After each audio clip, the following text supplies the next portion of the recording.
Paz e graça para você ligado nessa emissora. Começamos agora o seu programa de reflexão, entrevistas e debates de todas as noites. O Vejam Só hoje vai tentar discutir um dos maiores mistérios contemporâneos, uma das maiores contrariedades ou contradições da nossa sociedade, tida como muito inteligente, progressista e ocidental, né? Ou seja, pós-moderna. A eleição de Donald Trump. Chocou o mundo, é verdade. E chocou por quê? Porque durante a campanha, ele deixou, assim, extremamente clara a postura que ele tem como ser humano. E a maior parte das pessoas reprova, de forma muito, assim, enfática, essas posturas, né?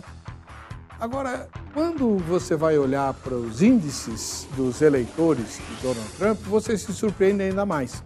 Apesar de tudo que ele disse, de tudo que ele fez em relação às mulheres, como um machista de último grau, ele foi eleito por 42% das mulheres que votaram.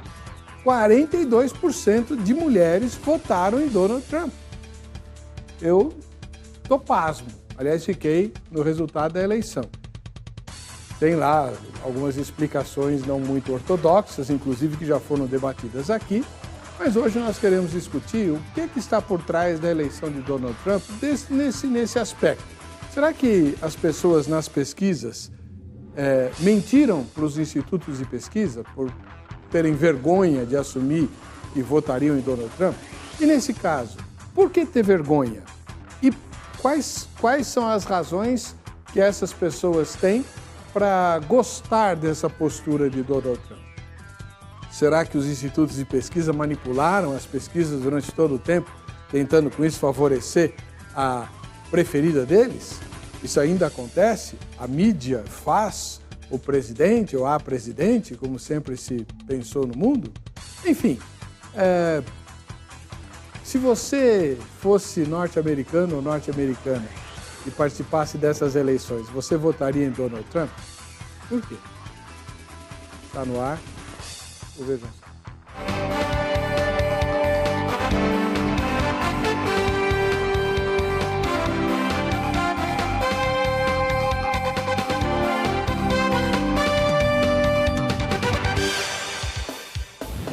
Olá, começamos agora essa edição do programa Vejam Só, um oferecimento da Academia Teológica da Graça de Deus, a Agrade, que tem presente para você. Por isso, vote em nossa enquete postada no nosso site. Aliás, a enquete de hoje é muito interessante. E assim, você concorre ao brinde que daqui a pouquinho eu mostro para você, tá bom? O endereço eletrônico é o vejamsó.com.br. Hoje nós trouxemos, obviamente, né, uma mulher e um homem para discutir esses assuntos. A mulher é a senhorita Thaís Gouveia Azevedo, professora de idiomas e que é membro da Igreja Batista Memorial. Tudo bem, professora Thaís? Paz e graça? Tudo bem, graças a Deus. Como é que vai, irmã? Tudo bem, graças a Deus. Você dá aula de inglês também, né? Sim, eu sou teacher há quase 20 anos. Que legal. Já esteve nos Estados Unidos? Sim, morei nos Estados Unidos. Você é republicano ou democrata? Eu sou libertária. Bom, começou. E o endereço da sua igreja? A minha igreja fica em São Paulo. E endereço lá? Então, a minha igreja, na verdade, eu gostaria de permanecer assim, porque eu recebo muita ameaça, muitas pessoas gostam de saber onde eu estou para fazer o mal, então eu prefiro deixar só como Igreja Batista Memorial. Tá bom. É libertária ou terrorista? Libertária, só que antifeminista, e as feministas não gostam muito de mim. Tá bom. Seja bem-vindo, obrigado. Obrigada. Do outro lado, com muita alegria e com muitas saudades também, recebemos um amigo pessoal e muito caro, Dr. Fred Correia, que é de tudo um pouco, mas principalmente advogado, né, radiojornalista e coordenador ou presidente, agora nem sei mais, de um dos mais novos partidos aqui do Brasil. Novo em termos, né, porque o Jânio Quadros se elegeu por esse partido quando foi presidente da República. Seja bem-vindo, doutor Fred Correia. Muito boa noite, paz e graça, pastor. É uma alegria, da mesma forma, estar aqui mais uma vez. Né? E os seus temas estão cada vez mais polêmicos. Né? É É incrível. O pessoal que pesquisa, né, a pauta, eles se esmeram, né? Eu não sei se eles se esmeram ou naquelas que eu venho, que vocês me chamam. Porque são pautas que você não exaure em um debate de 1h30. Né? A ideia nem é essa, talvez. A ideia seja, enfim, colocar ideias e... Provocar. Provocar a reflexão. O seu partido mudou de nome, né? O PTN, dentro dele, há 1 ano e pouco atrás, vem crescendo o movimento Podemos, que não tem nada a ver com o Podemos original da Espanha, como algumas pessoas pensam, né? O Podemos, ele se baseia na transparência, democracia direta e participação popular. Porque as pessoas reclamam que que não se sentem representadas no Congresso. Aí não se sentem mesmo. Não se sentem mesmo, não é? Porque o cidadão ou a cidadã, aliás, as poucas e raras cidadãs que são eleitas, né, menos de 10%, elas desaparecem e voltam depois para pedir voto. Né? Como é que faz, então, nesse interregno, para você participar do processo de legiferação, para ajudar nas leis? Ora, a ideia do Podemos é exatamente essa, através da internet. Você pega uma pauta polêmica, né, e vota através da internet e os parlamentares da sigla se vinculam ao voto popular. Essa é uma das grandes inovações do Podemos. Legal. Seja muito bem-vindo. Obrigado, Fred. Não, agradeço. Vamos ver a matéria que o Zeca preparou e já voltaremos com a opinião dos nossos convidados aqui no Vejam Só. Os Estados Unidos estão prestes a ter um novo presidente. No dia 20 de janeiro de 2017, Donald Trump tomará posse como 45º presidente da democracia mais expressiva do planeta. Será a primeira vez na história americana que uma pessoa que nunca exerceu cargo público nem prestou o serviço militar ocupará o cargo. A pujança econômica e militar dos Estados Unidos fará do bilionário de declarações polêmicas o homem mais poderoso do mundo. Trump é um magnata que transformou a fortuna herdada do pai em um poderoso império pessoal. Seu nome é uma marca grafada na fachada de centros financeiros. Um apresentador de televisão muito popular, Trump é um comunicador que sabe exprimir, com seu jeito franco de falar, os sentimentos que normalmente não são declarados, de uma população majoritariamente conservadora. Sua vitória pelo Partido Republicano o faz encarnar um papel de protagonista da história do mundo. Mesmo diante de tantas polêmicas, como as acusações de agressão sexual, das declarações misóginas e sua polêmica posição sobre o aborto. Donald Trump conquistou a Casa Branca graças, em parte, ao voto feminino. Trump conseguiu 42% dos votos femininos, mais do que o esperado, de acordo com os números da emissora CNN. Essa mesma pesquisa apontou que mais da metade das mulheres brancas apoiaram o candidato republicano. Esses resultados contradizem as pesquisas, segundo as quais as declarações sexistas do republicano durante a campanha, incluindo uma gravação de 2005, onde se gaba de ter agarrado uma mulher, levariam as mulheres a fazer de Hillary a primeira presidente dos Estados Unidos.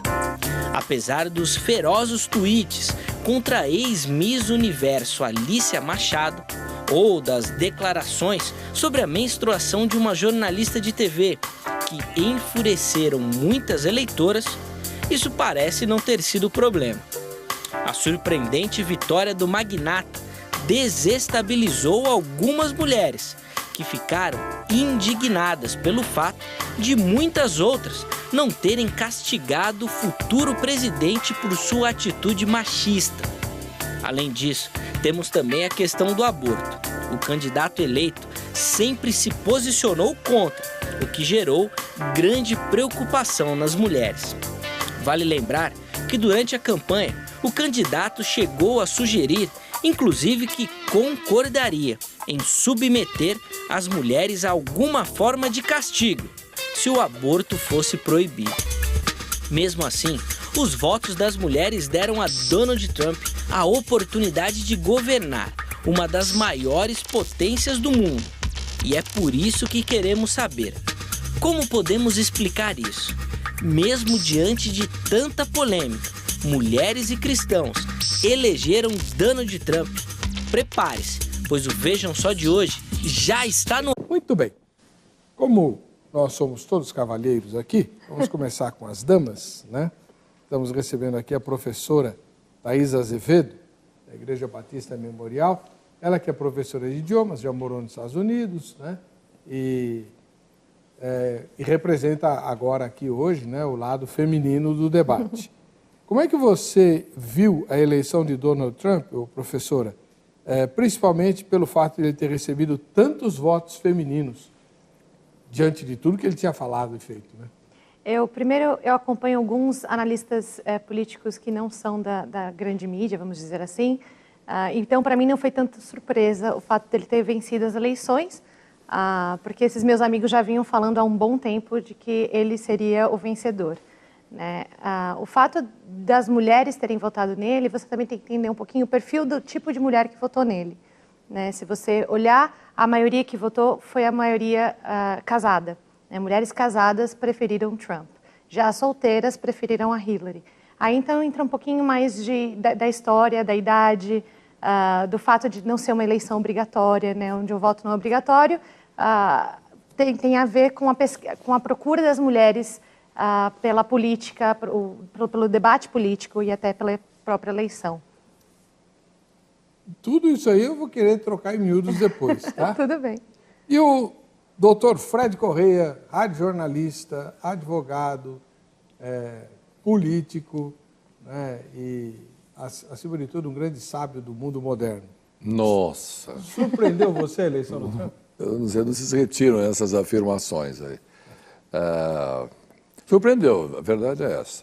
Mas eu queria já responder a pergunta, que eu sempre respondo da mesma forma. Como se explica? Não sei. Né? Porque assim não fica um compromisso de explicar até o final. A gente vai trocando ideias aqui, mas surpreendeu, sim, porque a maneira como ele se comportava agressivamente contra determinados grupos, né? Praticou xenofobia, perseguição aos grupos femininos e tal, depois voltou atrás. Mas eu tenho a impressão de que ele faz um tipo assim, da família Simpson, né? Que é talvez um dos seriados mais vendidos no mundo todo, inclusive mais assistido nos Estados Unidos também. Ele faz um trabalho de marketing perfeito também, né? Perfeito no sentido de que ele foge do estereótipo do político convencional. Porque o convencional está desgastado não nos Estados Unidos, em qualquer lugar do mundo, né? Isso é bem globalizado, aqui também. Aqui em São Paulo você teve a vitória de João Dória Júnior, que é um homem de marketing, né? Veio de família humilde e tal, também é milionário, bancou quase que sozinho a campanha, né? Como o Donald Trump fez também lá. O Dória também nunca foi político, né? Também nunca foi político. Ele faz o estilo Michael Bloomberg, que foi eleito 2 ou 3 vezes prefeito de Nova York. E ele gosta dessa comparação. Milionário também. E fez uma gestão espetacular. Bom, se você partir desse princípio, é possível acreditar que Trump, apesar de ter sido um bufão, digamos assim, durante a campanha, possa sim fazer uma grande gestão. Agora, se você olha que ele pega um bilionário como ele, coloca como o ministro do Exército, e o Exército não gostou, né, ele já começa arrumando uma encrenca dentro de casa. Porque, ele arrumou várias, né? Sim, foi da primeira, aquela que já me chamou bastante atenção. No presidencialismo, o presidente da República é o chefe supremo das Forças Armadas, chefe direto e supremo, né? É preciso haver uma harmonia entre elas, as Forças Armadas, o Estado-Maior das Forças Armadas, e Sua Excelência, o Presidente da República. Você começa colocando esse cidadão que não tem trânsito pelo meio militar, é uma confusão, né? Eu acho que vai ser grande. Vamos lá. A nossa enquete de hoje é muito interessante. Eu gostaria muito de depois ver o resultado, né? Ela está publicada no vejamsol.com.br e a pergunta é: se o Trump fosse candidato à presidência do Brasil, você votaria nele? Sim ou não? Se o Trump fosse candidato à presidência do Brasil, você votaria nele? Né? Sim ou não? Vamos lá. Thaís, você votaria nele? Ai, ai. Na verdade, eu teria que analisar um pouco mais sobre os outros candidatos, porque, como libertária, eu sou um pouquinho contra político, né? Contra o fato do Estado querer ditar as regras para o indivíduo, de privar o indivíduo das suas liberdades individuais. Então, eu teria um pouco de receio com algumas atitudes do Trump. Porém, alguns amigos meus, que também são libertários, falaram que ele seria um excelente candidato, inclusive para ter um voto se fosse aqui no Brasil. Então, eu particularmente eu ainda não tenho uma decisão em relação ao Trump, não por ele ter falado a grosseria que for, mas pelo fato de algumas posturas dele mais protecionistas, etc. Você votaria? Não sei. Você acabou de falar que votaria. Falei que não sei. Não, você falou que votaria. Quer que eu volte a fita? A gente pode assistir depois, não tem problema, porque eu tenho certeza absoluta que eu falei que não sei. Nas entrelinhas você falou que votaria. Doutor Fred Correia, o senhor votaria no... Não sei, é sempre seguro, né? Não, porque, mas a professora Thaís está sendo previdente, naturalmente. Nós todos vamos ser previdentes. Se pudéssemos sempre pensar bem antes de falar, porque depois que nós deixamos sair as palavras, não dá para segurar mais. Né? Se forem ofensas, por exemplo, você pede desculpas, mas digamos assim, o cristal, depois de quebrado, você vai colocar pedacinhos com cola, não dá mais, né? Seguramente não. Eu dou certeza que eu não votaria. A pergunta talvez devesse ser dirigida da seguinte forma: alguém com um perfil idêntico ao de Donald Trump, se candidato fosse no Brasil, portanto brasileiro, porque é uma exigência da Constituição, você votaria com esse perfil? Não. Agora depende. Exato. Contra quem? Contra quem? Então. Né? Porque Quem são os adversários? Se ele for sozinho, faço que nem diz os amigos meus. Diante de um quadro catastrófico como esse, eu vou embora do Brasil e volto para a Bahia. Um amigo que nós conhecemos daqui. Um amigo que nós conhecemos. Bom, enfim, tá aí. Essa é a pergunta da enquete e, como sempre, a enquete é patrocinada pela nossa querida parceira Agrade, Academia Teológica da Graça de Deus, que tem um presente para você, que é o relógio, né? E tá aí para você que votar na enquete vai concorrer a esse relógio. Mas, na verdade, assim, eu queria que você ligasse para a Agrade. Ainda dá para você ligar amanhã, não tem problema, eles estão funcionando. 0 operadora 11 3115 0819 3115 0819. Liga lá para você se informar sobre os endereços da Agrade próximos da sua casa. Tem no Brasil inteiro. E aí você também pergunta quais são os cursos que a Agrade oferece, além do curso bíblico. O curso bíblico tem todas as filiais. São mais de 600. Então, a Bíblia você vai poder estudar, certeza. Agora, pode ser que haja outros cursos na unidade que você está. A gente tem curso até de música com instrumento de orquestra, coisa muito bonita, né? Tem curso de inglês e espanhol, usando a Bíblia como livro de texto. Tem curso de teologia, de pós-graduação, análise bíblica, escatologia e por aí vai. Bom? Anota aí, 3115-0819, tá bom? Olha, antes da gente sair para o intervalo, deixa eu mandar 2 ósculos santos aqui muito especiais. Primeiro vai para a dona Ruth, ela não colocou o sobrenome, só abreviou, Ruth GS, de Guaianazes, em São Paulo.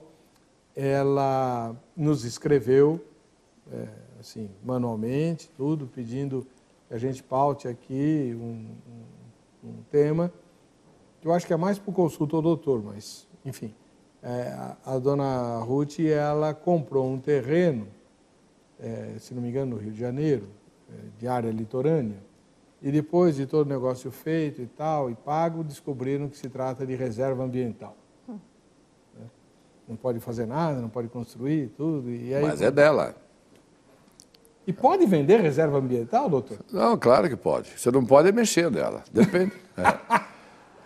Mas isso tinha que ser dito na hora de vender. Ah, né? sim, provavelmente, né? Mas ela pode entrar com uma ação aí de regresso contra o vendedor, né? Então. Enfim, parece que o negócio está se arrastando há 20 anos. Nossa. E o outro ósculo santo é da dona Edith Dilma Schmitz, de Blumenau, em Santa Catarina. A dona Edith escreveu bastante angustiada. Ela tem uma dúvida muito recorrente, viu, irmã Edith? Eu vou escrever pessoalmente para a senhora, mas ela sofre com pensamentos horríveis a respeito do Espírito Santo e, por isso, teme ter cometido o pecado sem perdão. Não é o caso, irmã, fique tranquila, fique em paz. Isso daí é um outro tipo de problema. Depois eu escrevo direitinho para a senhora, mas todas as pessoas que se preocupam com isso não cometeram a blasfêmia contra o Espírito Santo. Porque quem o faz não tem a mínima preocupação com o destino eterno da sua alma. Fique em paz. Tá bom? A gente vai para o intervalo, voltamos já.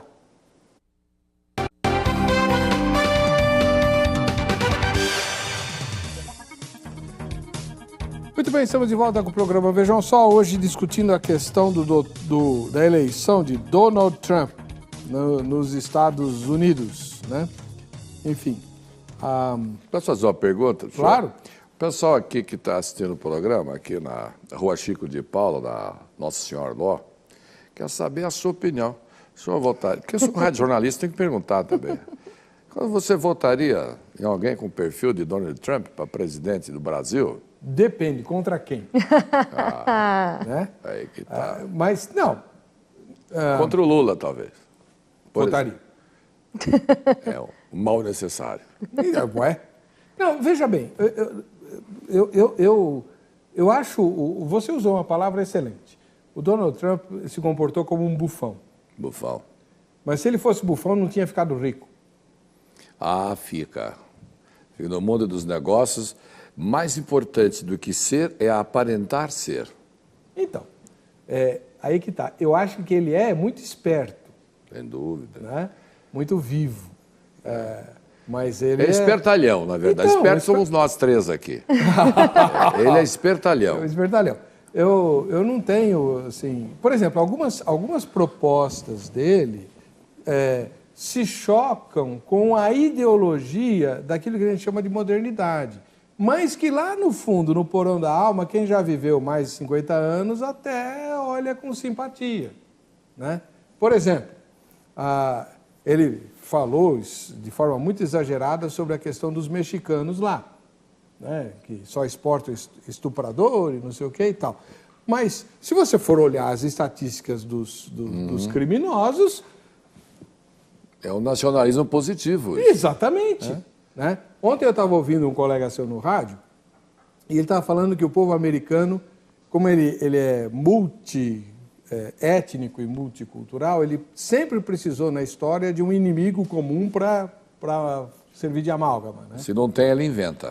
Então, foram os indígenas logo de saída, depois foram os ingleses, e assim sempre tem que ter um inimigo. Os russos. Né? Saddam depois.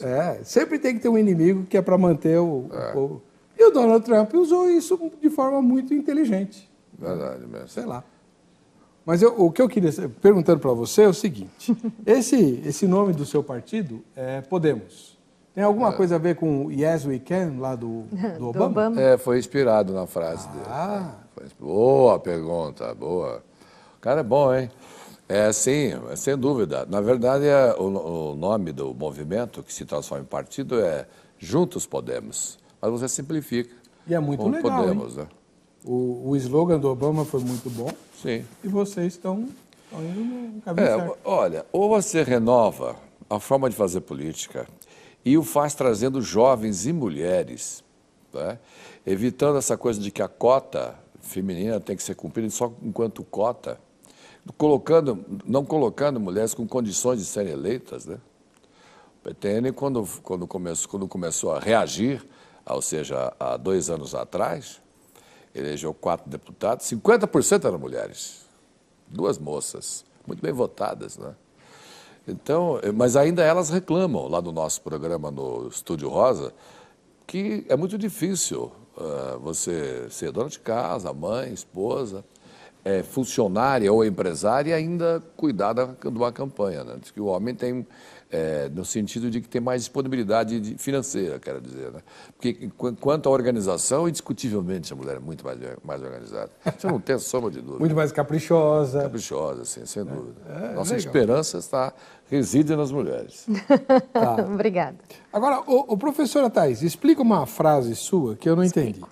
A senhorita disse que as eleitoras do Trump, que foram 42% de mulheres que votaram nele, são majoritariamente casadas, né? E um pouco mais maduras e tal. E que procuravam o diálogo ou o debate político. As mulheres casadas não estão muito mais desvinculadas desse mundo de querer debate, de se iludir com a ideia que vamos mudar o mundo por meio da ideologia e tal. Mas esse não é o discurso político, né? O discurso político é segurança, é educação, é saúde, eu quero saber se eu vou ter comida na mesa dos meus filhos, se eu vou ter dinheiro no final do mês. O discurso político é isso, e isso que as mulheres muitas vezes fogem da política. Porque a gente fica no politiquês, a gente fica nos termos acadêmicos e não percebem que a política, na verdade, está no nosso dia a dia. A gente usa a política para absolutamente tudo que a gente faz, desde uma conversa até um voto, por exemplo. Você faz parte de algum partido? Não. Faria? Não. Por quê? Já recebi várias propostas. Então, eu sou libertária. O que ela chama de libertária, eu antigamente chamava de anarquista. Há um partido nos Estados Unidos chama-se libertário, um dos sim, muitos partidos dela. Por exemplo. O Ron Paul era o meu candidato. Nos Estados Unidos. O Partido Libertário, né? Sim. Pelo que você descreveu de você está mais alinhada com o anarquismo, que é a ideia que não precisa ter autoridade, não precisa ter ninguém tomando conta da vida de ninguém. Sim, eu sou anarcocapitalista. Fia, a história provou que é uma ilusão tão grande quanto o comunismo. É que nunca existiu anarcocapitalismo, mas tudo bem. É um outro debate. Você acredita que isso funcionaria? Eu acredito no Nem poder em Israel. Eu acredito que eu, como mulher, decente, eu não saio atirando nas pessoas não porque existe uma lei, mas por causa da minha moral. A minha moral, ela me dirige muito mais do que uma lei, que eu nem sei as leis do Brasil. Eu só sei que eu não cometo nenhuma delas porque estou livre. Ou porque a nossa justiça não funciona. Enfim, mas eu acredito que a moral do indivíduo, no momento que a gente tem um país moral, e o nosso não é um exemplo disso, nosso país está longe de ser um país moralmente falando, como país que eu admiro. Não esquece da Lava Jato. A Lava Jato faz parte de uma redenção. Mas é um pedacinho de do resto da imoralidade. Tá. Né? Então, mas por que a sociedade está aplaudindo a Lava Jato se não existe? Porque finalmente a gente está colocando os pingos nos is. Eu acho isso ótimo. Eu sou a favor da Lava Jato. Então, no fundo, o brasileiro gosta de moral. O brasileiro gosta de decência. Eu realmente acredito que o brasileiro gosta de decência. Eu não sou a favor da baixaria, Não, eu sou uma pessoa extremamente decente. Eu digo, né, o meu lado cristão, ele fala muito alto em relação a isso. Mas a minha visão política é a favor da liberdade individual. Eu não acho que eu tenho que impor ao outro algo que eu julgo ser certo para mim. Porém, a liberdade termina quando começa a liberdade do outro. Né? Então, eu não tenho o direito de tirar a vida de uma outra pessoa, seja ela um feto, seja ela um idoso. Eu não tenho o direito de fazer isso. Mas o Estado não pode dizer para você que você não pode abortar. É isso que você está dizendo? Eu acho, inclusive, que o Estado não tem que ter... na verdade, é o seguinte, o Estado não tem que dizer o que eu devo ou não fazer como indivíduo, desde que eu cumpra com as regras. Qual é a regra? Não tire o dinheiro do outro, isso o Estado já faz, não tire o dinheiro do outro e não tire a vida do outro, não invada o espaço do outro. Nisso você faz o que você quiser. Se você não atingir a vida do outro de qualquer maneira, você é livre para fazer da sua vida o que você quiser. O aborto, obviamente, não é possível porque existe uma outra vida ali. Isso a gente já conversou no outro debate que eu participei. Certo. Doutor Fred Correia, o senhor como advogado e homem muito experiente, professor de comunicação, aliás, um dos melhores que eu conheço, e também coordenador de políticos. Esse tipo de ideologia... A partir do dia 2 de janeiro, funcionário público da Prefeitura de São Paulo. Sério mesmo? O que você vai ser? Secretário de quê? Não, eu sou prefeito e nos honrou com o convite de trabalhar no gabinete deles. É um desafio interessante. Parabéns, essa eu não sabia. Pois é, estou muito feliz com isso. Em que área você vai atuar? É a gestão pública mesmo. Que legal. Nas antigas subprefeituras, agora elas... ele tem razão, não há subcidadão, por que tem subprefeitura? Então, os prefeitos regionais, a cidade é dividida em 31 regiões e numa delas nós atuaremos. Que beleza, parabéns. Então, senhor prefeito regional, a partir do ano que vem... Eu sou chefe do gabinete. Me diz uma coisa, esse tipo de ideologia que a professora Thaís descreveu, Sim. funciona? Se funciona, a gente não sabe, mas ele é muito lógico. Se contrapõe ao legalismo, né? O legalismo é assim, eu só faço o que está na lei. Né? Mas eu acho que ela tem um quê de legalismo. Veja bem, o direito consuetudinário estuda as origens das normas. Como é que elas apareceram? Né? Em tese, foi exatamente ouvindo e sentindo o que a população acredita. E isso vem em cima de uma coisa chamada moral, que trabalha com semiótica, com ética. Né? E se você é portador da tal moral, você realmente não atinge a propriedade de terceiro, você não ofende a integridade física de outrem, seja para só maculá-la ou para fenecer a pessoa, matá-la. Né? Mas caso o faça, na lei está lá, matar alguém, enfim, lesões corporais, são todos os delitos previstos. Né? São bens juridicamente protegidos no Código Penal. Mas pensando bem, essas coisas, vivendo hoje em sociedade, todo mundo já sabe o que deve e o que não deve fazer, do modo geral. Muito difícil. Só se for uma norma bastante específica, eu não sabia disso. As pessoas, por exemplo, eu não sabia que eu tinha que pedir nota fiscal. Eu falei, olha, na verdade você não tem que pedir nota fiscal. Esse senhor que está à sua frente, que é o comerciante, ele deve emiti-la sem perguntar. Mas ele não faz, pela possibilidade de sonegar. Já está uma moral nesse ponto já decadente, né? Então, quando você dizia que a Lava Jato ela é uma prova de que a coisa está mudando, mas na verdade, antes de tudo, ela é uma prova de que a coisa estava muito ruim. Né? É um carimbo, de que estava muito ruim. A média está tão baixa que hoje você ser uma boa pessoa é você ser uma excelente pessoa. Você quer colocar como presidente da República o juiz Sérgio Moro, como queria queria colocar o... Ele é um bom juiz, não faça isso. Não faça isso, deixa ele lá. Ele é um bom juiz. Claro, deixa ele lá. Ele não vai ser político, a vocação dele é ser um bom juiz. No máximo no STF. Agora, Thaís, você é cristã. Sou cristã. Esse sistema que você defendeu, que eu chamei de anarquismo, você chama de libertarismo, ele está na Bíblia. Era o projeto que Deus tinha para Israel. Os teólogos assim, se equivocam, na minha opinião, modesta, quando falam que Israel tinha uma teocracia. Não é teocracia. Teocracia é aquilo que os muçulmanos querem impor. Deus nunca fez isso lá em Israel. O que Deus fez? Deus separou um povo, deu a terra para eles e deu uma lei, um código de conduta. E cada um deveria viver de acordo com esse código, tomando conta daquilo que é seu e todos tomando conta do público, que é exatamente a ideia do anarquismo original. É só ler o livro de Juízes. O livro de Juízes escreve isso de forma muito clara, né? Mostrando que não funciona. Nem o povo de Deus funcionou. Até o povo pediu um rei. Na verdade, por que pediram? Porque a coisa ficou badernada. Não precisava, se as pessoas... Mas, enfim, esse é um outro papo. Vamos falar do... Não é que não precisava, Se você fizer um outro convite para mim só sobre libertarianismo, eu venho e falo com o maior prazer. Nós fazemos, mas é que você ainda é muito novinha, a ideologia é muito bom, mas não... Existem exemplos de libertarianismo, existem exemplos de anarcocapitalismo dentro de uma sociedade, inclusive democrática. Estados Unidos é assim? Nos Estados Unidos existem, inclusive, boa parte da população que não vota vive de uma maneira anarcocapitalista, vamos dizer. Então, não vota por quê? Porque eles não concordam que o governo tenha que ditar as regras de alguma coisa. Mas moram num país onde o governo os protege de tudo. Isso é que eu acho uma grande contradição. Na verdade, não, porque existem até exemplos de onde o governo quis, por exemplo, pegar a terra de uma pessoa, ele falou, mas eu não quero vender minha terra, mas eu quero que você saia da sua terra, mas eu não vou sair da minha terra. E aí foi a polícia tirar e a pessoa estava se defendendo e a cidade inteira foi para dentro da propriedade dessa pessoa expulsar a polícia, porque ali não funciona desse jeito, não é como aqui no Brasil. Lá existe a Constituição e a Constituição defende o cidadão do Estado. Aqui já não, a nossa Constituição defende o Estado do cidadão. Então, eu não vou entrar muito nisso, porque realmente é um assunto totalmente fora da caixinha do que a gente devia falar. A caixinha hoje é o anticristo.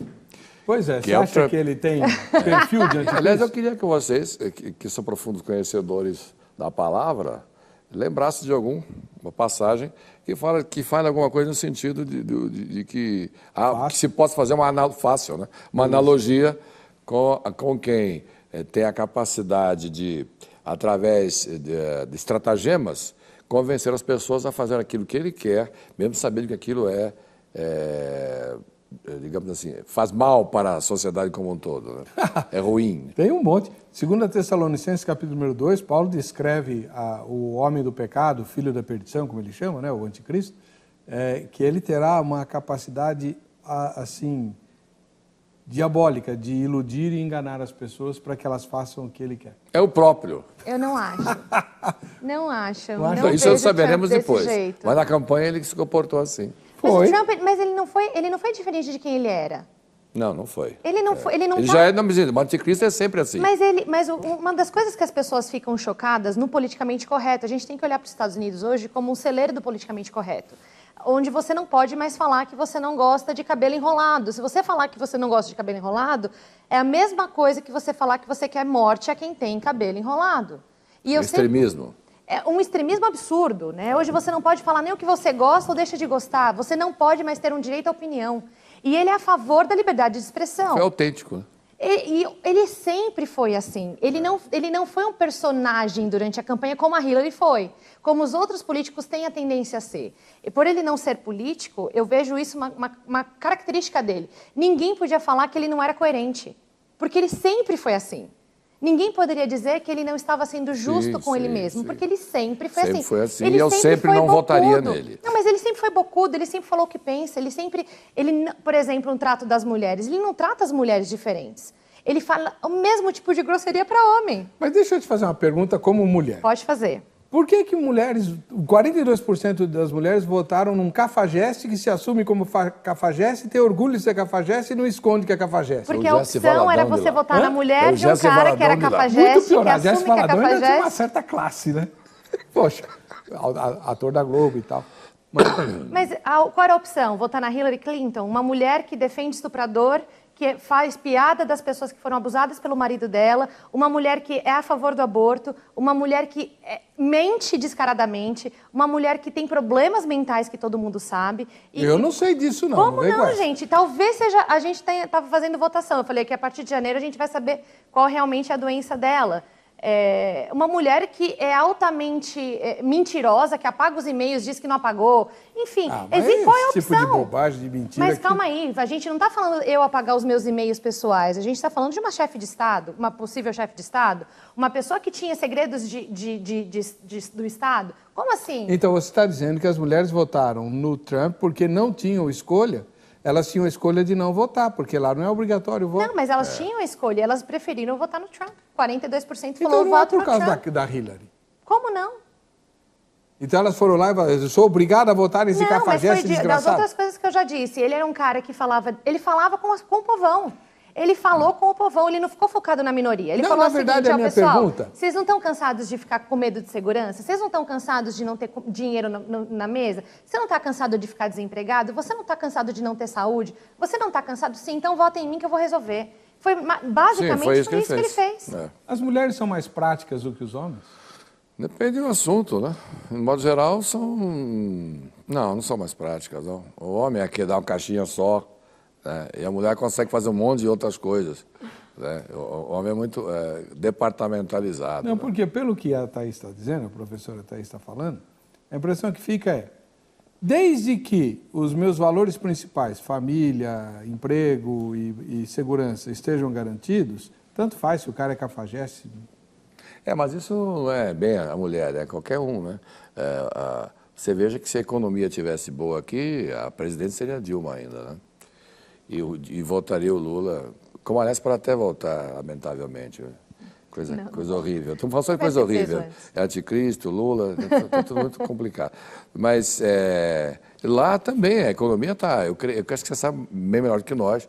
como que a economia anda por lá, né? Já melhorou, né? Sim, melhorou, mas você vê a questão do desemprego ainda existe, com um número que está acima do que o governo conseguiu debelar dentro da sua proposta da reeleição do Obama.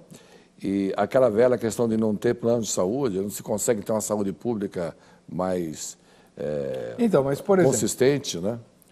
A gente viu na matéria de abertura, eu vou deixar falar isso depois, vamos ver o que o povo falou para o nosso querido repórter, o Zeca, quando perguntados a respeito do tema de hoje. Olha só, apesar de tudo aquilo que o Donald Trump, o presidente eleito dos Estados Unidos, disse, a maioria dos votos dele foram de mulheres e de evangélicos. Como é que a gente consegue explicar isso? Eu acho que muitas pessoas, eles não pensam muito para tomar essas decisões, assim. Por mais que todo mundo fale, tem todo aquele boom das polêmicas dele, fica naquele meio termo e acaba votando assim, sem pensar. Mas isso eu não vou saber te explicar, porque até eu fiquei sem explicação, né? A gente acompanhou um tempo as pesquisas, o desenrolar, muita gente falando que ele era uma pessoa do mal, uma pessoa que não ia ser um bom presidente para os Estados Unidos, e de repente teve a surpresa de ele ter sido eleito, né? Então é inexplicável assim dizer por quê, né? Ter um motivo assim óbvio por que ele conseguiu se eleger. Eu acho que quem elegeu Trump foi Deus e muitos irmãos em Cristo orando. Então ele não é perfeito, mas não sei dizer, porque mulheres, né? Totalmente contra todas as estatísticas, mas Deus o está querendo colocar ali. Então temos que esperar para ver o que vai acontecer. Eu acho que assim, tudo que está acontecendo no Brasil e também no mundo já está avisando, né, que Jesus está voltando. Eu sou cristã e eu acredito que assim, daqui isso vai piorar. Eu acho que não vai melhorar, nossa, só porque ele veio. Tá acontecendo essas coisas porque, com certeza, é o fim dos tempos. Tá aí uma questão que não foi abordada ainda aqui, né? Professora Thaís Azevedo, da Igreja Batista Memorial, já morou nos Estados Unidos, é professora de vários idiomas, inclusive o inglês e tal. O inglês que você ensina é americano ou britânico? Americano. Minha pronúncia é bem americana. Os britânicos diriam que eles latem, né? Mas, enfim, vamos lá. Não é o sotaque texano, não, né? Não, eu tenho um sotaque bem neutro. Porque o texano, misericórdia, hein? Vamos lá. Como você vê, como cristã, o voto de boa parte dos evangélicos no Trump?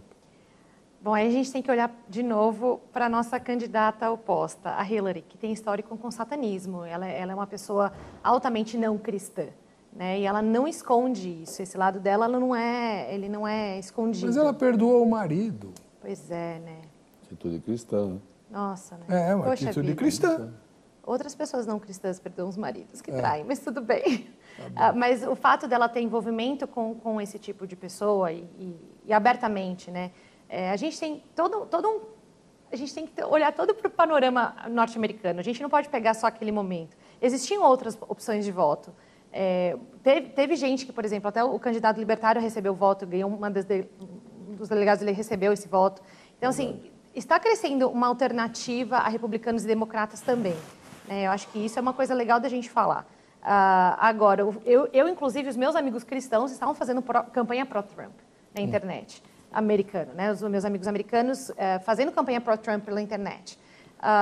Inclusive falando, vão para as ruas, vão votar, façam o seu papel, exatamente por causa desse politicamente correto, do que está acontecendo nos Estados Unidos hoje, onde uma igreja não pode mais chamar pecado de pecado, onde a igreja está cada vez mais fechada, não porque ela quer ficar fechada, mas porque as pessoas estão jogando o nome da igreja no lixo por causa da liberdade de expressão. Então, num país onde você tem a sua liberdade de expressão, que é uma característica norte-americana, sempre foi uma característica norte-americana. Protegida pela segunda emenda. Exatamente, que você usa a segunda emenda como se você recitasse João 3,16. Eles usam mais a segunda emenda do que o João 3,16. E se você tem essa característica de um país que está sendo bombardeado pela ideologia politicamente correta, pela ideia do islamismo crescente nos Estados Unidos, pela ideia de que a sua liberdade está sendo posta à prova no momento que a gente tem a Hillary apoiando o ISIS ou o Estado Islâmico, você tem a Hillary fazendo coisas que não são positivas para a segurança dos Estados Unidos, você vai ver realmente os cristãos se levantando para fazer alguma coisa. A opção ali era o Trump. Né? Tá bom. Doutor Fred, o slogan que o Trump bolou é Let's make America fazer a América grande outra vez, né? Mais ou menos isso, né? Uhum. Fazer os Estados Unidos se tornar uma nação grande, lidando com a ideia de que o americano estava ficando para trás, que os Estados Unidos estavam ficando para trás, ou seja, mexendo com os brios norte-americanos. E de forma muito prática ele indicou alguns caminhos. Nós vamos barrar os produtos chineses aqui porque quem tem que produzir é o americano. Nós não vamos dar emprego para chinês, nós vamos dar emprego para americano aqui, né? Coisas assim de impactantes, bastante, né? de forte impacto. Essas ideias não funcionariam no Brasil? Funcionam, pode vir a funcionar, sim.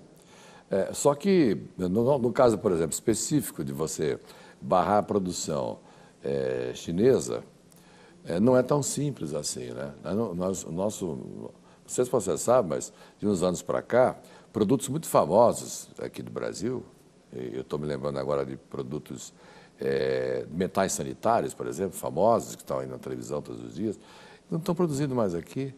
Eles mandaram as matrizes para a China, é produzido lá e vai para cá. Então, aquele produto que tem aquela garantia secular, né, de tradição, é feito na China. Ó. Então, para nós já não dá mais fechar esse mercado, né? Seria sensacional para o mercado têxtil, por exemplo, que sofre muito com a chegada dos subprodutos. Os nossos homens, especialmente as mulheres, estão usando subprodutos têxteis, né? São produtos sintéticos, fazem mal à saúde, causam alergia à pele e tal. São bonitos, né? São as estampas da moda e tal, mas são produtos de baixíssima qualidade. E que são feitos quase que no regime de escravidão, se não totalmente, se não total. Quer dizer, como é que você vai fechar isso?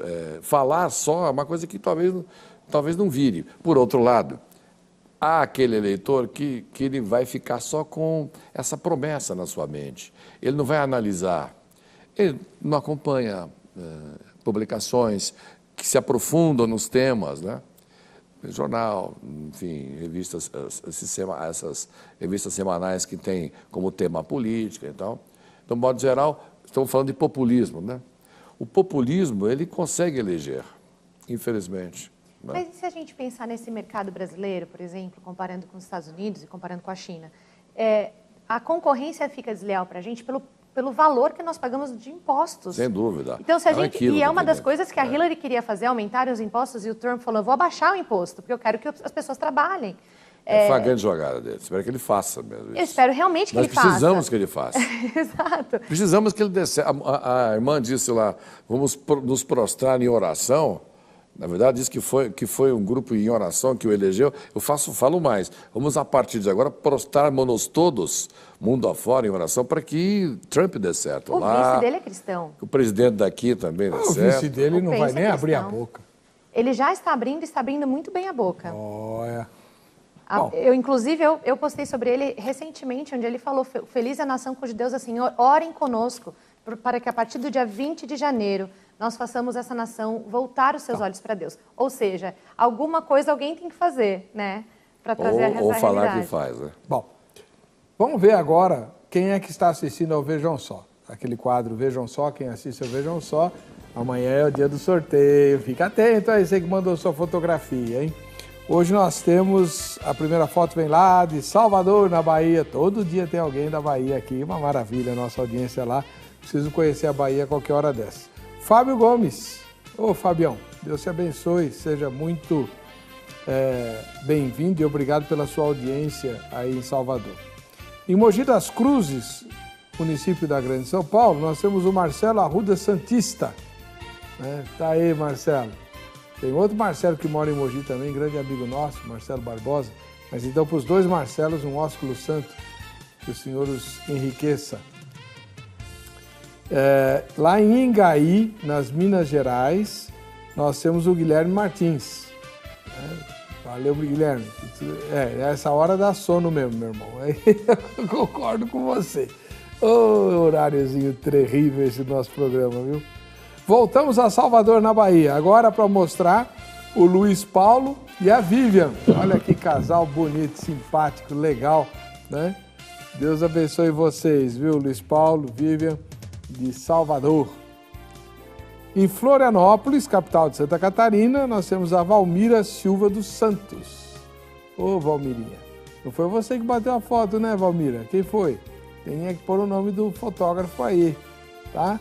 Mas vai aí o meu ósculo santo para vocês. E de Recife, capital de Pernambuco, o Edmilson José.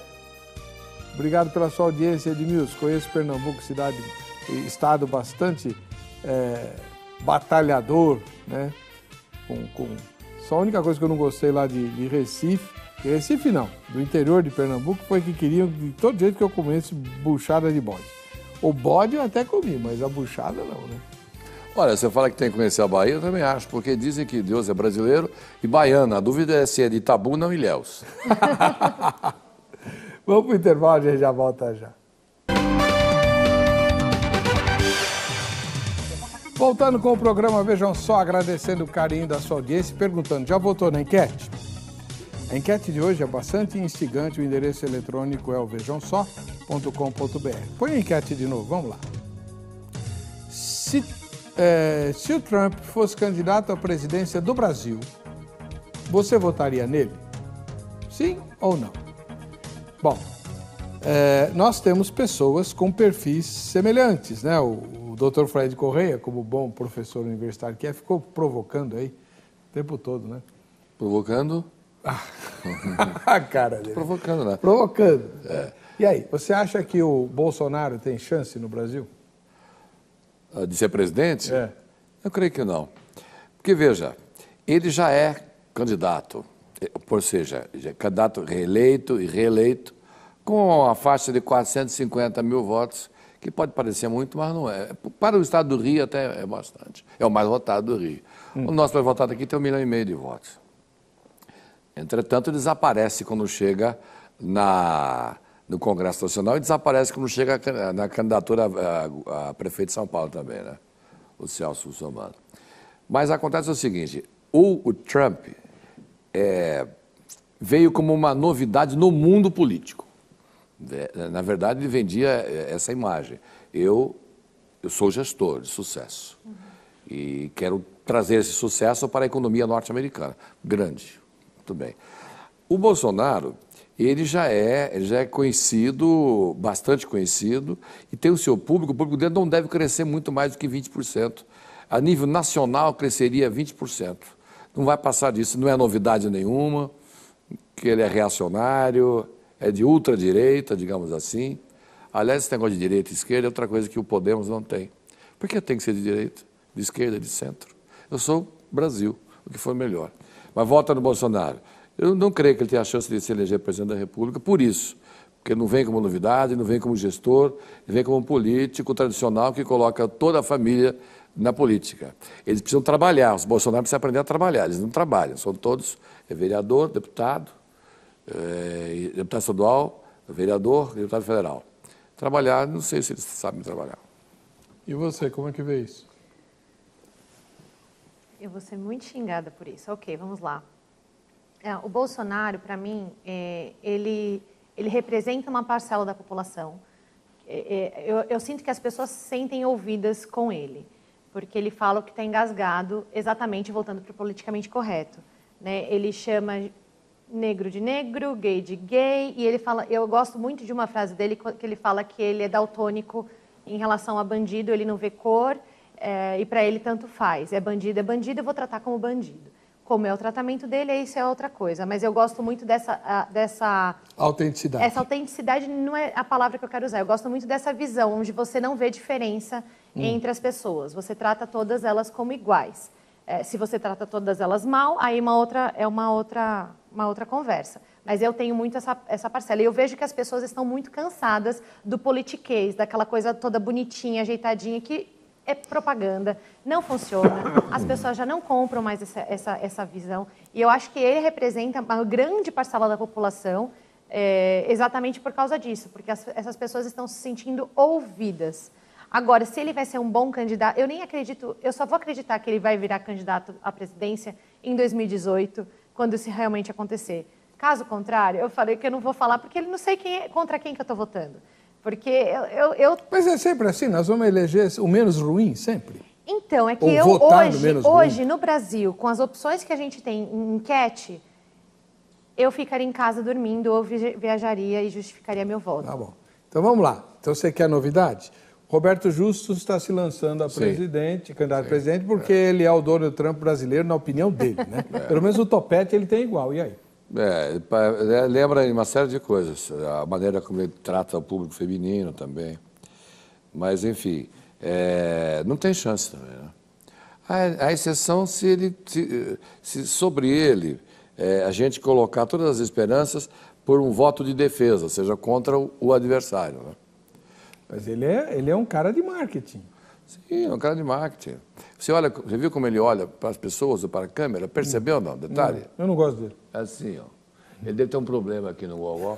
Ele não abaixa isso aqui. Ele olha para todo mundo de cima para baixo. A Bíblia chama isso de dura serviço. Dura serviço. Serviço é o nome do osso. Sim, sim. Ah, ótimo. A Bíblia, como sempre, é de muita sapiência, né? É o próprio. O Roberto Justus te apetece?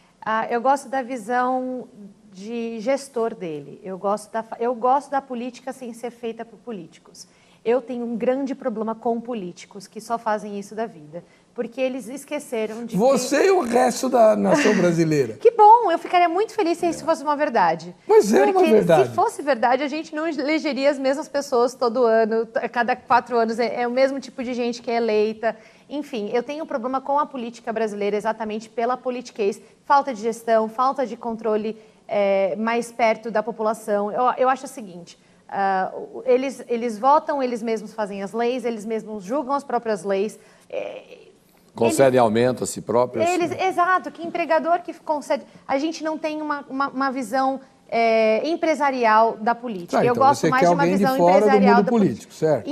Eu gostei dele dentro do Pânico da TV, no Pânico da rádio, ele estava na Jovem Pan. Eu cheguei a ouvir um pedaço do que ele falou. Eu sempre estou trabalhando nesse horário, mas eu cheguei a ouvir um pedaço do que ele falou. Eu gostei muito dessa visão dele, de trazer essa visão empresarial, como o Dória fez na campanha dele para São Paulo. O Dória vai virar político? Dá para ser prefeito sem ser político? Não dá, é evidente que não dá. Você pode manter-se numa digamos, proporção maior como gestor. O que você pode ser é um político gestor. Não tem acontecido isso. A natureza do João é ser gestor. Gestor voltado para uma coisa que ele ama, que é marketing, né? Ele foi presidente aqui da Paulistur, que era o nome da São Paulo Turismo, a AMB, né? Quando ele tinha 26 anos. Eu estava vendo essa placa a semana passada. Né? E agora vai chegar lá e inclusive vai vender, né? Vai passar para o setor privado por causa do prejuízo que isso causa. A mim causa uma tristeza essa coisa de Pacaembu privatizado, símbolo, né? Mas porque é um ícone. Mas lá embaixo no autódromo, aquilo é um prejuízo danado. Você tem 2 eventos por ano, 3 eventos por ano e custa 350 mil por mês, quer dizer. É absurdo. É visão de gestor. A primeira vez que eu soube disso, eu falei, pô, João, ele foi ao meu programa, né? Eu tive a honra de entrevistá-lo. Na cadeira número 1, ele e 3 candidatos a vereador. Na cadeira número 2, todos os outros, menos o atual prefeito, porque ele disse que não precisava, e mais uma meia dúzia de candidatos. Nenhum deles se elegeu, né? Então, a cadeira número 1 deu uma sorte danada, porque todos os vereadores também se elegeram. E ele foi lá falar meia hora conosco, falou 1h45, não queria mais ir embora. Tá? Por quê? E é bombardeado, viu?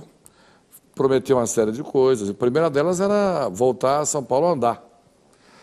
Essa foi a grande sacada dele. Foi a grande sacada. Essa foi a grande... Acelera São Paulo. Foi sim. Porque o São Paulo parou em todos os sentidos. Essa foi a grande sacada. O Haddad, que na verdade como pessoa e como professor, é uma pessoa que é admirável. Mas cercado de bandidos por todos os lados. quando ele identificou na campanha que nós de São Paulo não gostávamos daquela porcaria chamada Controlar, né? Então ele chegou e já disse que ia desfazer e desfez mesmo. Não foi nem preciso desfazer, o contrato já estava vencido. O prefeito vinha cometendo o anterior determinado deslize jurídico, né? E esse aqui vem e agora começam a atacá-lo. Não, mas será que não é muito, 90? Mas como 90 era antes, né? Como que é muito? Você não pode andar numa marginal 50 por hora, é um absurdo. É ridículo. Agora eu vou falar uma coisa. Para um governo que cuida da mulher, eu como mulher que dirijo sozinha, fico com medo. Não porque o outro lado é um homem, tá? Mas pela violência da cidade. São Paulo é uma cidade extremamente violenta. Eu tenho medo de andar sozinha num farol, radar em tudo quanto é lugar. E assim, não é porque eu faço coisas erradas, mas é porque à noite, eu vou sair daqui, por exemplo, do programa, eu moro longe daqui, mais de 1 hora para chegar na minha casa. Então eu vou chegar, eu passo pela Marginal, eu passo por lugares perigosos, eu tenho que reduzir a velocidade, eu estou pedindo para ser assaltada. Você está se colocando uma oportunidade, né? Então, como é que uma pessoa que diz proteger as mulheres faz um negócio desse também que grande parte da população é mulher e vai sofrer com isso?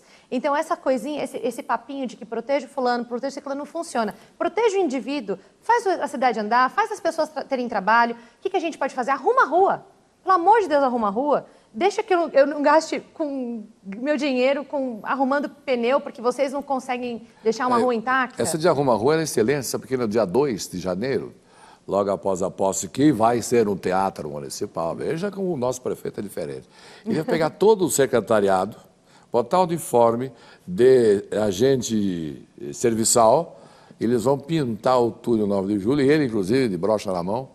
Tá brincando? Sim, eu estou dando essa notícia, não é em primeira mão, mas é quase. Mas que legal, esse cara... E todos os secretários, não sei se os prefeitos menores também vão, porque eles devem ter as suas atividades em suas prefeituras, mas... E fará isso periodicamente, né? Bacana. Fazer o ajardinamento ali em volta. E por que o 9 de julho? Ele é emblemático pelo que representa para São Paulo e porque a data representa para São Paulo. Tem um valor simbólico muito grande. E por falar em símbolo, voltando a falar lá da eleição americana, queria saber de vocês agora se vocês acham que os institutos de opinião pública erraram ou eles estavam agindo de má fé? O que você acha? Eu acho que existe a parte da manipulação. Eu acho que, como aqui no Brasil, hoje mesmo um amigo estava me contando que viu uma mulher de um dos institutos de pesquisa, ele falou, finalmente vou virar pesquisa, porque eu nunca fui perguntado sobre nada. E ele chegou perto da mulher, pois não. E ele querendo dar opinião, ela, não, senhor, a gente só está pegando pessoas que estão saindo do banco. Eu até falei para ele, eu teria entrado e saído, porque eu gostaria muito de dar minha opinião. Ela falou, não, senhor, é sobre as eleições de 2018. Ele falou, estou tão na cara assim que eu não vou votar no Lula? Então, você vê também essa parte dos institutos de pesquisa e o que eles querem, o que eles defendem. Será que ele realmente pergunta a opinião de todo mundo? Será que não é... Eu vejo muita manipulação. O fato, por exemplo, a gente pode ver manipulação na mídia, em tudo, e eu estou falando aqui com um jornalista que vai entender muito mais disso do que eu. A manipulação da mídia, por exemplo, no que aconteceu essa semana. Um caminhão matou 12 pessoas ou foi uma pessoa que estava dirigindo o caminhão? Então você percebe que a lavagem cerebral começa ali, na pequena coisinha. A gente não pode falar porque é politicamente correto chamar uma pessoa terrorista de terrorista. A gente não pode chamar uma pessoa de, enfim. E você percebe isso também nos institutos de pesquisa quando é voto. Né? Você não vê que todo mundo é representado. Quando você vai atrás, você percebe que, quando você vai olhar a análise dos institutos, você percebe o tipo de pessoa que foi perguntada, não foi todo mundo, não é igualitário nesse quesito. Então, você percebe que tem muita manipulação. A mídia disse que ficou apavorada com isso, só que, como eu disse, todos os meus amigos, analistas políticos, não ficaram surpresos com a vitória do Trump. Então, não acredito muito, eu prefiro ficar com a manipulação. E para você, os institutos de pesquisa americanos erraram ou eles sabiam e resolveram? Eu te faço uma outra pergunta. Esses norte-americanos são humanos também? Se são factíveis. Mas todos eles? Sim. Não falei que são todos eles. Mas todos? Eu vou dizer mais, mas Só teve um que apontou a vitória do... Dos nossos aqui erraram todos também, né? Então, parece que é muito parecido uma coisa com a outra. Mas eu vou mais longe. Eu acho que o sistema norte-americano está equivocado, eles sabem disso, eles não mudam para uma questão histórica, né? Porque a criação Quem decide é o superdelegado, não é o povo.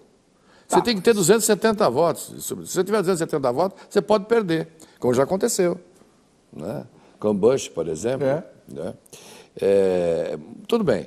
E isso acontece porque lá no século XVIII, quando foi instituída a Constituição que está vigente até hoje, a base dela está vigente até hoje, eles criaram um Estado democrático, né? Mas peronomútil, porque eles tinham medo, os dirigentes, de que nos estados, especialmente os mais distantes, os Estados Unidos é muito grande, né? Ali o povo pudesse decidir, e a aristocracia queria decidir. Então criaram um delegado que continua até hoje.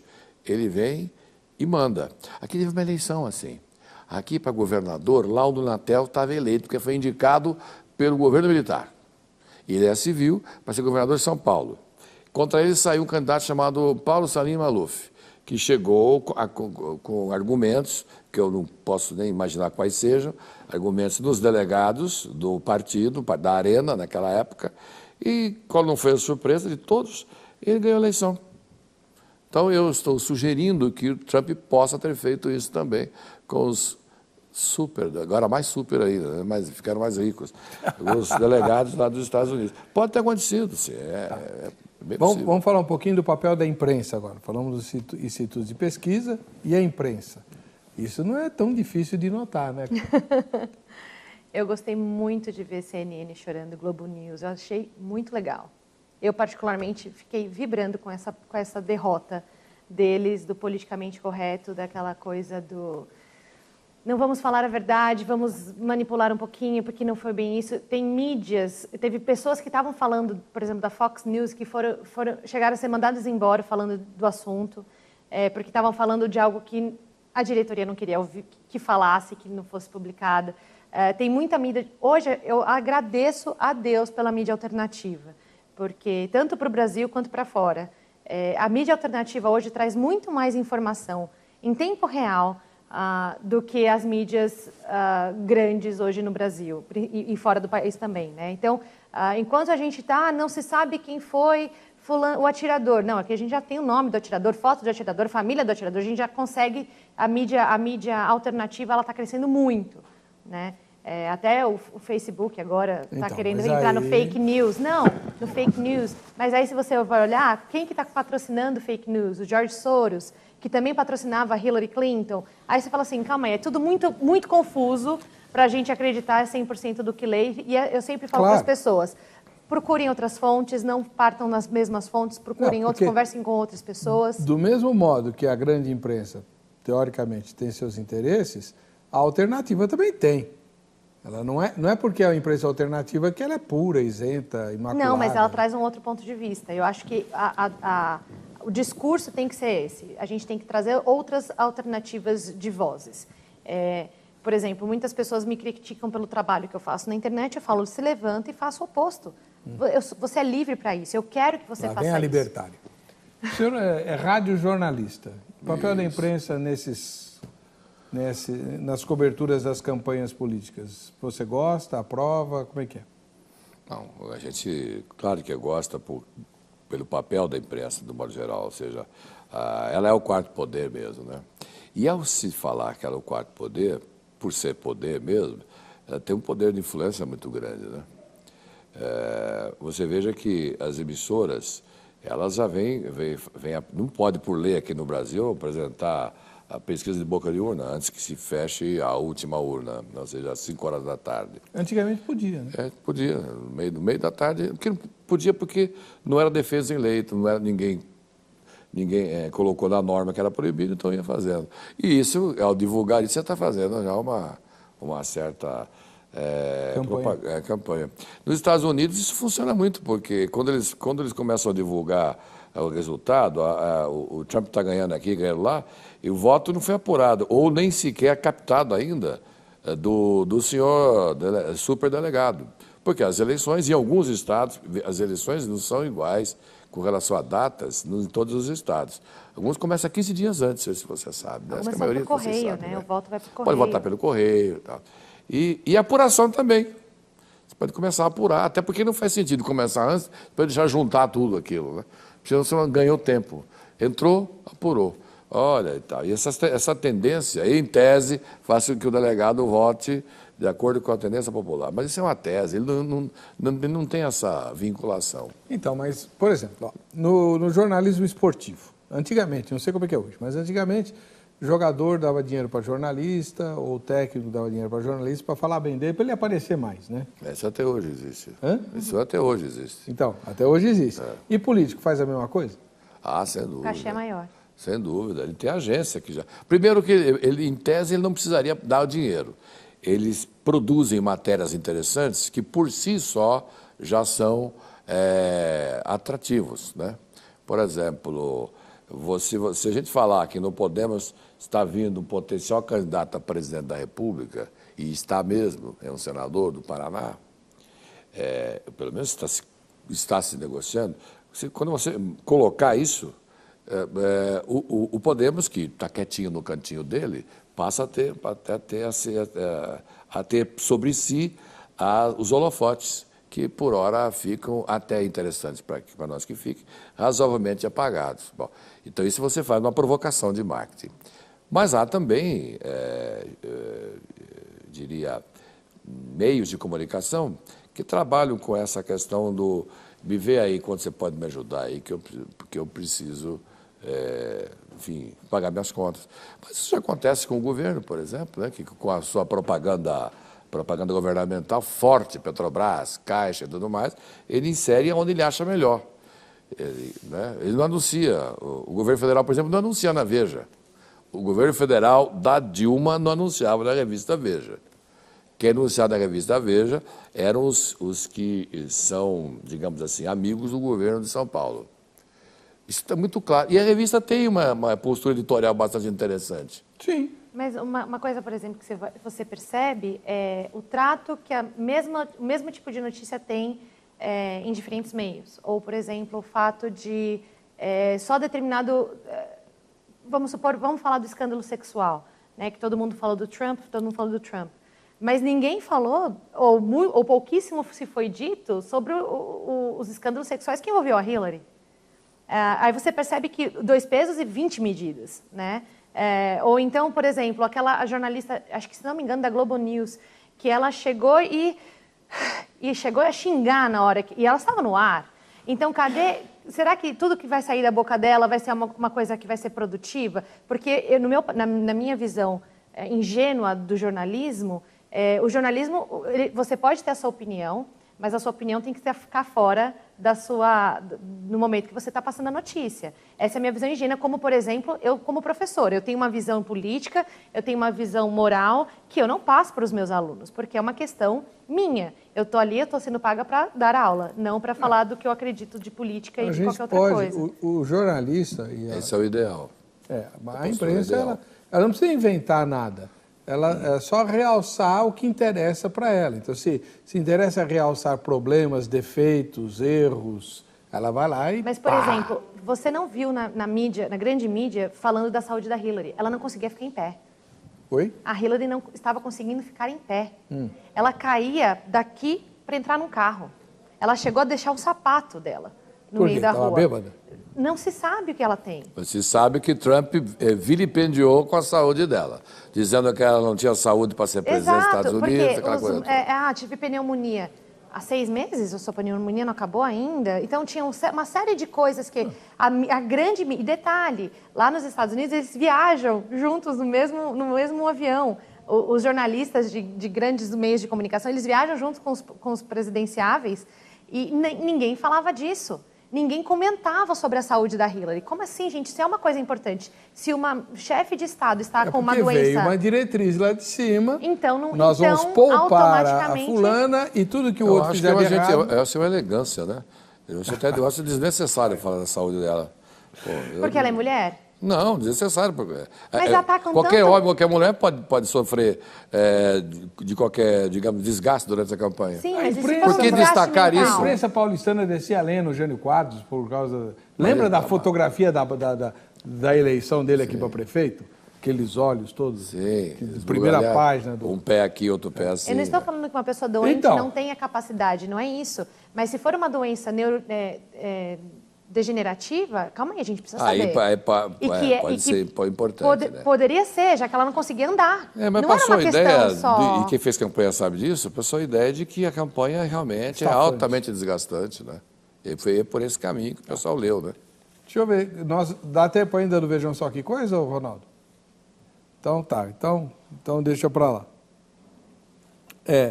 Mais um minutinho para a gente conversar a respeito do assunto. O que faltou falar, doutor Fred Correia? Bom, a respeito do Trump, eu acho que nós demos a ele muito mais holofote do que ele merecia aqui, tá certo? Então, por isso que eu aproveitei falar de alguma coisa aqui do Brasil. Mas da última fala aí, eu queria concordar com a queridíssima professora e dizer que realmente quando você está jornalista, eu sou radiojornalista, e já tive cargos públicos outras vezes, a gente procura separar de maneira a não estar executando. Porque senão vão dizer assim, olha, você está falando isso agora no seu programa, criticando, porque esse personagem, ele é contrário ao grupo que hoje você serve. Né? Então é preciso essa isenção, como professor principalmente. E é muito difícil. Os professores aqui no Brasil têm uma tendência de ser de esquerda e de tentar fazer com que seu aluno também seja. E você sabe que eles ficam bravos comigo porque eles acham que eu sou doutrinadora. Eu dou risada, que eu falei assim, eu posso te garantir que os meus alunos saem falando inglês no final do ano. E eu posso te garantir que os seus alunos não sabem a matéria que eles foram aprender na escola com você. Perfeito. É isso. Os pais dos meus alunos sabem que nas mãos de quem eles estão colocando. Então, professora Thaís, faltou falar alguma coisa do assunto? Não, eu só gosto de falar bastante sobre que a gente falar de política é uma coisa que não é só masculina. Eu adoro falar de política para a mulher. Eu acho que a mulher tem essa capacidade intelectual e a gente sair da caixinha de que política é algo muito difícil, não faz parte do meu dia a dia. Você falar de política é você falar de coisas do dia a dia. É você falar que o supermercado está caro, é você falar também que a escola está cara, que a gente consegue, por exemplo, produzir roupa mais barata se tirar os impostos, que imposto não é isso que eles falam, que imposto é roubo, que a gente tem que falar desses assuntos também para as mulheres, para que elas entendam isso. Eu gosto muito dessa visão da política. Eu não sou analista política, eu não sou expert em política internacional, muito menos na brasileira. Eu acho que a brasileira é mais confusa, né? Mas eu gosto muito de você trazer esses assuntos para dentro da casa das pessoas de uma maneira diferente do que elas estão acostumadas. Legal. Caso você queira conversar com um dos nossos convidados ou com os dois, o contato deles está publicado no vejamsó.com.br. Na aba Convidados, você clicando lá, você encontra o contato deles. Vamos ver quem ganhou o relógio da grade? Euclides Casemiro, de Santo André. A gente se vê no próximo Vejam Só.